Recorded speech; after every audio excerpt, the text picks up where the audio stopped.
Assalamualaikum warahmatullahi wabarakatuh. Saya Ais Nurella, mahasiswa Fakultas Dakwah UIN SMH Banten, jurusan Bimbingan Konseling Islam semester 4. Video ini saya akan membahas komunikasi kelompok dalam perspektif teoritis dan dalam memecahkan masalah. Poin pertama yaitu teori perbandingan sosial. Perbandingan sosial adalah seorang individu yang mengevaluasi kemampuannya, maka individu akan membandingkan dirinya dengan orang lain yang memiliki kemampuan serupa. Perbandingan sosial pada dasarnya keinginan yang berasal dari individu dengan memiliki tingkat sosial yang tinggi terhadap orang lain dengan mengevaluasi dan membandingkan seberapa baik individu terhadap orang lain yang bersifat komparatif. Yang selanjutnya yaitu teori psikologi sosial. Psikologi sosial sangat berkaitan erat dengan sosiologi. Psikologi sosial yaitu pengakuan bahwa perilaku individu secara kritis dipengaruhi oleh apa yang sedang terjadi di luar diri individu dalam lingkungannya. Sementara sosiologi cenderung mengedepankan struktur sosial dan pola organisasi sosial atau kelompok di mana individu berada. Selanjutnya yaitu teori pertukaran sosial.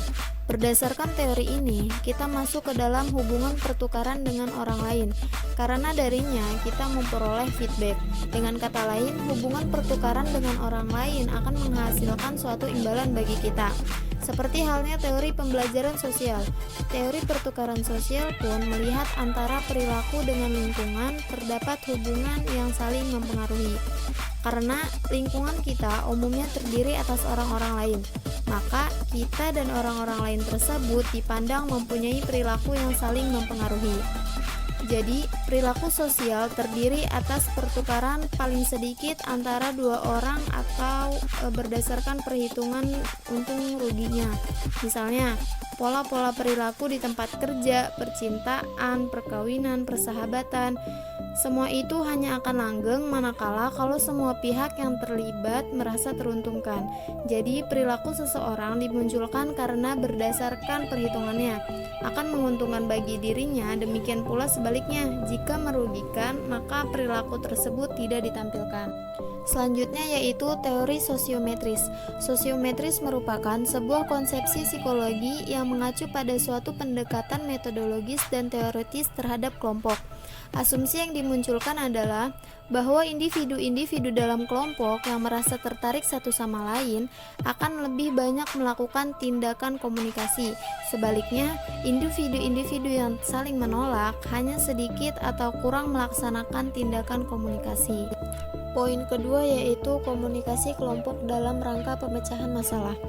Masalah adalah kesulitan yang dihadapi oleh individu dan masyarakat untuk dipecahkan dalam rangka untuk mencapai keberhasilan. Seseorang yang tidak tahu bagaimana cara mencapai tujuannya dapat dikatakan mengalami masalah. Jika tidak ada tujuan, artinya tidak ada masalah. Dengan kata lain, jika ada keinginan untuk mencapai suatu tujuan, namun menghadapi sebuah kesulitan, maka kondisi tersebut disebut dengan masalah. Pemecahan masalah berarti menemukan atau menciptakan solusi baru untuk masalah atau untuk penerapan aturan baru yang akan dipelajari. Selanjutnya yaitu menganalisis isu. Yang pertama, konteks, yaitu kenali berita sesuai konteksnya. Maksudnya, berita itu bersifat menginformasikan realitas yang bersifat sepotong-sepotong. Realitas diambil melalui kamera atau mata wartawan dan diinformasikan ke publik.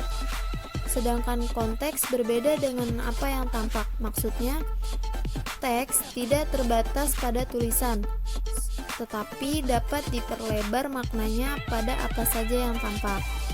Yang kedua yaitu opinion, atau pisahkan pendapat dari fakta.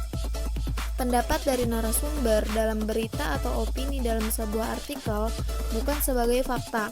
Tulisan wartawan atau opini penulis sebetulnya menulis sesuai dengan cara pandang dirinya atau pemahaman dirinya, bukan fakta yang sesungguhnya.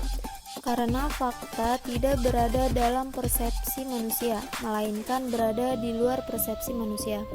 Yang ketiga yaitu perspektif, atau lihatlah cara pandang pemberitaannya. Kalimat tersebut sering didengar di editorial salah satu media di Indonesia, karena editorialnya dibacakan dengan ilustrasi yang dianggap mewakili dari narasinya di televisi. Kalimat tersebut menunjukkan cara pandang media yang sangat subjektif. Kalimat tersebut bersifat emosional, bukan memberitakan. Selanjutnya yang keempat ada sources atau bandingkan berita dengan banyak sumber. Media memiliki berbagai macam aliran. Jika fokus hanya satu media, maka perspektif pembaca digiring untuk sama dengan perspektif yang digunakan oleh media.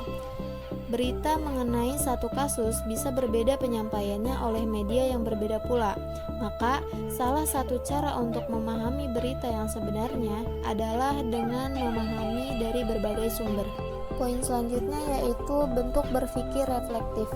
Berpikir reflektif merupakan proses mental yang mengarah pada kesadaran mengenai suatu hal yang diketahui ataupun dibutuhkan untuk menjembatani kesenjangan dari suatu kondisi atau situasi belajar.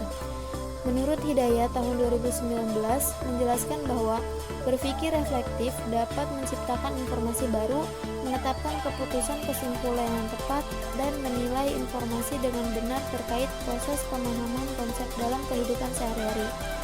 Oleh karena itu, aktivitas refleksi bukan hanya berdasarkan pada batasan teori, namun melibatkan fakta-fakta secara real dalam suatu masalah dan dalam praktik pembelajaran agar tercipta praktik pembelajaran bermakna. Dengan kata lain, jika seseorang melakukan aktivitas refleksi pada dirinya secara terus-menerus dalam praktik project listen study, maka secara tidak langsung mereka mengasah kemampuan berpikir reflektifnya.